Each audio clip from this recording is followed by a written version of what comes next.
بسم اللہ الرحمن الرحیم۔ جب سب جانثار شہید ہو گئے تو اہل بیت کی باری آئی تو حضرت امام حسین رضی اللہ تعالیٰ عنہ کو آپ کے بیٹے علی اکبر نے کہا، ابو مجھ میں اتنی ہمت نہیں کہ آپ کو یا اپنے بھائیوں کو شہید ہوتے ہوئے دیکھوں، میری آنکھ آپ کو مرتے نہیں دیکھ سکتی، پہلے مجھے شہید ہونا ہوگا۔ اہل بیت میں سب سے پہلے شہید علی اکبر ہوئے، پھر ایک کے بعد ایک شہید ہوئے۔ امام زین العابدین رضی اللہ تعالیٰ عنہ روز رات کو روتے تھے۔ کسی نے پوچھا، امام آپ ہر روز روتے ہوئے دکھائی دیتے ہیں، کیا وجہ ہے؟ امام زین العابدین رضی اللہ تعالیٰ عنہ نے فرمایا، حضرت یعقوب علیہ السلام کا بیٹا حضرت یوسف جدا ہوا تھا، وہ 40 سال تک روتے رہے، جو بعد میں مل بھی گیا، لیکن میری آنکھوں کے سامنے میرے سارے خاندان کو ذبح کر دیا گیا۔ کیا میں وہ درد بھول سکتا ہوں کہ کس طرح میرے اہل و عیال نے اسلام کی خاطر اپنی جانوں کے نذرانے پیش کر کے دین کو بچایا ہے؟ 10 محرم کا دن تھا۔ میرے اور آپ کے آقا حسین رضی اللہ تعالی عنہ نے میدان کربلا میں جا کر یزید کی فوج کو آواز دی، تم نے اپنے نبی صلی اللہ علیہ وآلہ وسلم کی آل کو رلایا ہے، ان پر پانی بند کر دیا، آج ہے کوئی جو میری مدد کرے، رسول اللہ کی بیٹیوں کے پردے کی حفاظت کرے؟ آپ نے بلند آواز میں کہا، ہے کوئی جو میری نصرت کو آئے؟ خیموں میں موجود خواتین کی رونے کی آواز بلند ہو گئی۔ امام حسین رضی اللہ تعالی عنہ نے خیموں کی طرف جاتے ہیں اور بی بی زینب رضی اللہ تعالی عنہ سے کہتے ہیں کہ میں ابھی زندہ ہوں، ان سے کہو کہ رونے کی آواز نہ کرے۔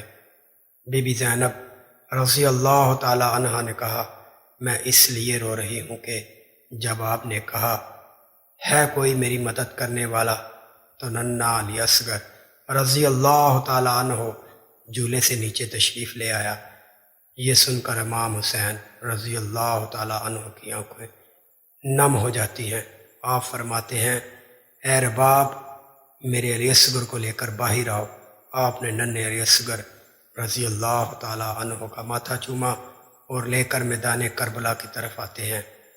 فوج یزید نے سمجھا کہ شاید امام حسین رضی اللہ تعالی عنہ قرآن لے کر آ رہے ہیں، پر جب آپ نے اپنی چادر ہٹا کر علی اصغر رضی اللہ تعالیٰ عنہ کو بلند کیا اور فوج یزید کو آواز دی، تمہارے مطابق قصوروار ہوں تو میں ہوں، اس ننھے علی اصغر کا کیا قصور ہے؟ اس 6 ماہ کے بچے کا کیا قصور ہے؟ 3 دن پانی نہ ملنے کی وجہ سے اس کی ماں کا دودھ خشک ہو چکا ہے، اس کو 2 گھونٹ پانی پلا دو۔ فوج یزید زور زور سے ہنسنے لگی اور کہنے لگی، حسین پانی تم پینا چاہتے ہو اور نام بچے کا لیتے ہو، اگر واقعی یہ پانی پینا چاہتا ہے تو اس سے کہو کہ خود پانی مانگے۔ امام حسین رضی اللہ تعالی عنہ نے ننھے شہزادے سے کہا کہ آج تیرے بابا کا امتحان ہے۔ ننھے علی اصغر نے اپنے بابا کو ایسی حالت میں دیکھ کر بولا، اے یزیدیو، کیا میری رگوں میں تمہارے نبی کا خون نہیں ہے؟ میں 3 دن سے پیاسا ہوں، مجھے پانی دے دو۔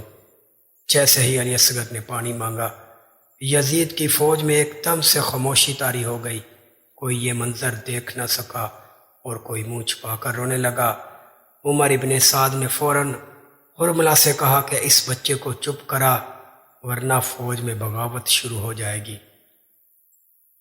حرملہ نے اپنی تیر کمان سے تیر نکالا، تیر گر گیا، دوسرا تیر نکالا، وہ بھی گر گیا، تیسرا تیر نکالا، وہ بھی گر گیا۔ عمر ابن سعد نے کہا، تم تو بڑے بے رحم ہو، تم سے یہ بچہ نہیں مارا جاتا۔ حرملہ نے کہا، یہ بچہ مارنا کوئی بڑی بات نہیں، لیکن جو ہی میں تیر اٹھاتا ہوں پتہ نہیں مجھے کیا ہو جاتا ہے کہ مجھ سے تیر گر جاتا ہے۔ بس اس ظالم بے ایمان نے ایسا تیر نکالا جو 3 منہ والا تھا۔ تاریخ نے لکھا کہ وہ تیر عموماً جانوروں کا شکار کرنے کے لیے بنایا گیا تھا، لیکن اس ظالم نے وہ تیر نکالا، کمان میں لگایا اور ننھے علی اصغر کا نشانہ لگا کر وہ 3 منہ والا تیر چھوڑ دیا۔ کہا جاتا ہے کہ اس تیر کی ایک نوک علی اصغر کے کان پر لگی اور ایک نوک علی اصغر کے بازو اور سینے میں لگی اور تیسری نوک آپ کی کمر میں لگی۔ تیر اتنا باری تھا کہ علی اصغر کا سینہ چیرتا ہوا امام حسین رضی اللہ تعالیٰ عنہ کے بازو میں جا لگا۔ شہزادہ علی اصغر مسکرانے لگے۔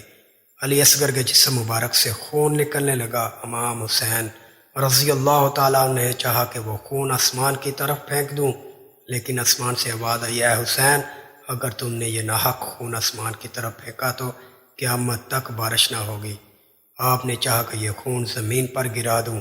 زمین رو کر کہنے لگی، اے حسین، اگر تو نے یہ ناحق خون زمین پر گرا دیا تو میں قیامت تک اناج نہیں اگاؤں گی۔ امام حسین رضی اللہ تعالیٰ عنہ نے علی اصغر کے خون کو اپنے چہرے اور داڑھی مبارک پر مل لیا، اور شہزادہ علی اصغر کے لاشے کو لے کر جب آپ خیموں میں گئے تو خیموں میں کہرام مچ گیا۔ جب بی بی رباب رضی اللہ تعالیٰ عنہ نے علی اصغر کے لاشے کو دیکھا تو آپ کا رنگ زرد ہو گیا۔ آپ نے کہا کہ کیا اس ظالم کی کوئی اولاد نہیں تھی؟ امام حسین رضی اللہ تعالیٰ عنہ نے اپنی زوجہ رباب رضی اللہ تعالیٰ عنہ کو سنبھالا اور بولے، اے رباب، صبر رکھ، ان قریب میں بھی شہید ہو جاؤں گا اور ہماری لاشوں کو پامال کیا جائے گا، اور رباب علی اصغر کی قبر بنا لیتے ہیں۔ آپ قبر کھود کر علی اصغر کو قبر میں دفن کر دیتے ہیں۔ جب امام حسین کو بھی شہید کر دیا گیا تو خیموں کو جلا دیا گیا، لاشوں کی بے حرمتی کی جانے لگی، سروں کو نیزے پر لٹکایا جانے لگا تو ایک کہنے لگا، ایک سر کم ہے۔ فوج میں سے کوئی کہنے لگا، کس کا سر کم ہے؟ کسی نے کہا، اس بچے کا سر کم ہے جس کو حسین پانی پلانے لایا تھا۔ بس وہ کربلا کی زمین کو یہاں وہاں کھودنے لگے۔ آخر کار انہوں نے شہزادہ علی اصغر کی لاش کو ڈھونڈ کر سر کو جسم سے الگ کر دیا اور جسم کو کربلا میں ہی چھوڑ دیا اور سر کو نیزے پر رکھ لیا۔